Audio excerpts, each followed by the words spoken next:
Alejandro Frank es coordinador general del C3, Centro de Ciencias de la Complejidad de la Universidad Nacional Autónoma de México. Alejandro, gracias que tomas la llamada. ¿Cómo estás? Buenas tardes.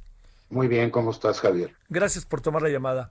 Déjame plantearte, hoy fue muy comentado un asunto que tú habrías planteado, que tiene que ver sobre la pandemia y Sí, si sí. se está controlando o no.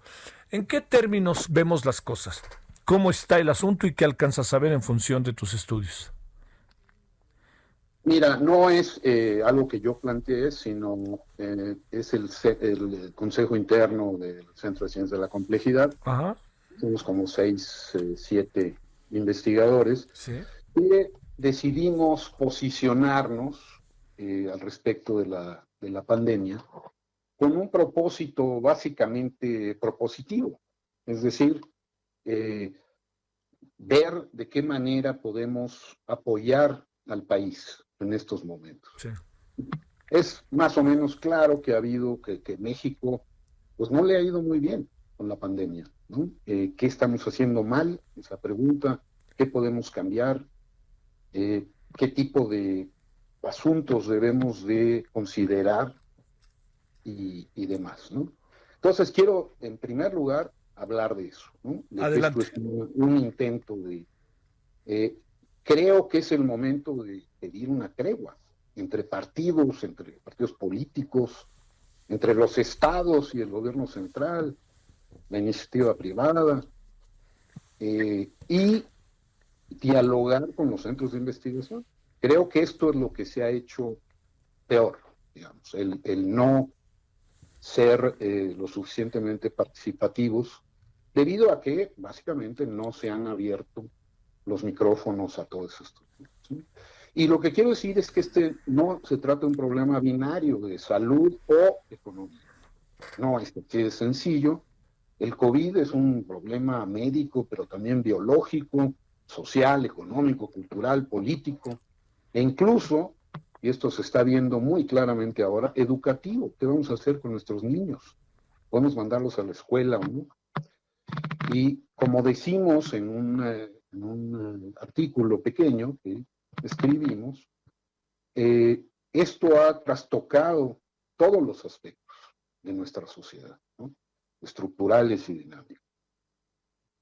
Entonces, pues la pregunta básica que nos hicimos es, ¿por qué México tiene esta tasa de crecimiento de la pandemia tan grande? ¿Por qué ha tenido tantas defunciones?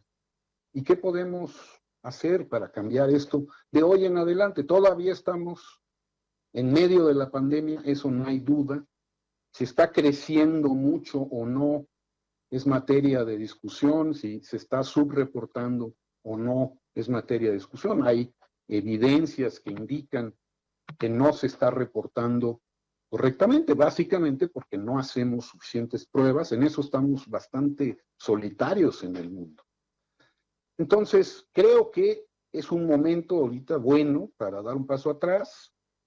Sería bueno que el gobierno pues reconozca los errores, las estrategias que no ha seguido. Y, por ejemplo, el asunto de Centinela, la metodología que se La usó, medición.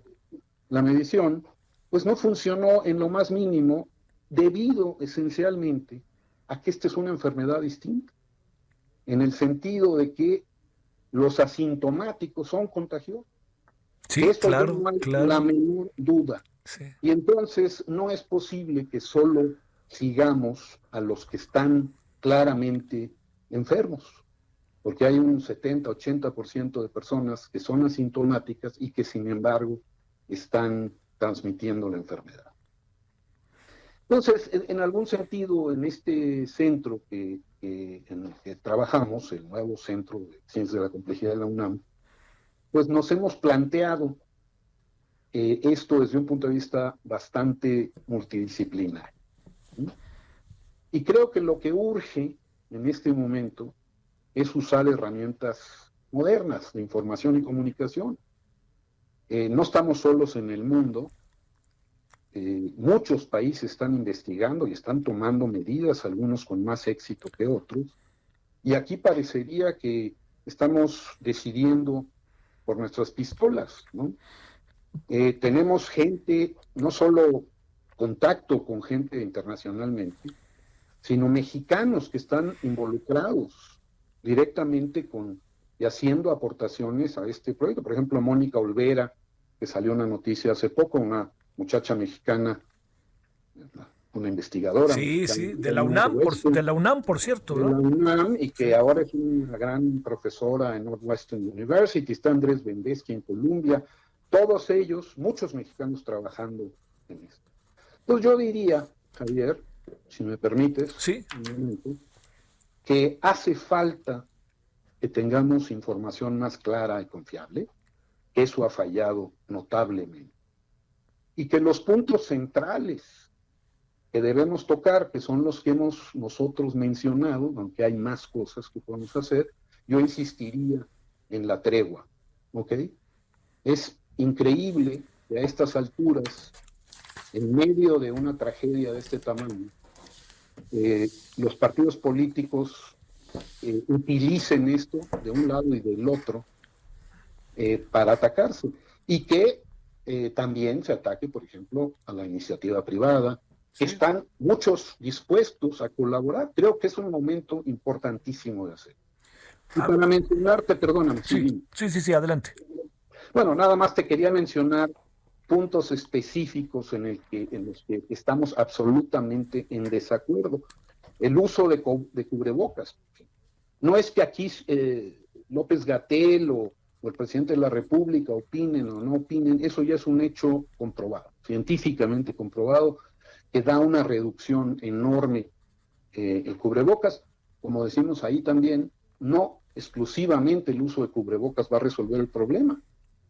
Hacemos una comparación con el uso de el cinturón de seguridad en los Sí, coches. sí, sí, No está basta bueno eso. usarlo, no basta usarlo, hay que seguir las reglas, ¿verdad? Sí, De sí. tránsito, etcétera. Ese es un punto vital que por algún motivo misterioso no se ha, no es lo suficientemente enfático el gobierno en sustentar eso. Y curiosamente que sucede con presidentes en otros países como Bolsonaro y Trump. No sé qué significa para sus conciencias, pero no es una buena señal. Además, no hay pecado en adaptarse, en cambiar de opinión y decidir que, bueno, la regamos aquí o no hicimos lo correcto. Es el momento de adaptarnos a la información que está en todas partes en este momento. No solo la OMS misma cambió de opinión, ha cambiado de opinión, y tenemos ahora muchísimo más información científica que parece no estar llegando a los oídos de la gente responsable de este asunto. Por ejemplo, el otro problema grave es el de las pruebas de detección. No comprendo, ni mis compañeros comprenden, por qué ese empeño en mantenerse vírgenes en ese sentido. Somos uno de los países que menos pruebas hacen, y esto ya se demostró repetidamente que, por ejemplo, Suecia, que intentó ese camino, fracasó y el número de infectados y de muertes es un orden de magnitud mayor que la de sus vecinos nórdicos, por ejemplo. Entonces, mira, un ejemplo de que se puede hacer una detección selectiva y que es importante tomarlo en cuenta, es que tenemos que tomar en cuenta que la estructura de contactos en la sociedad es muy heterogénea.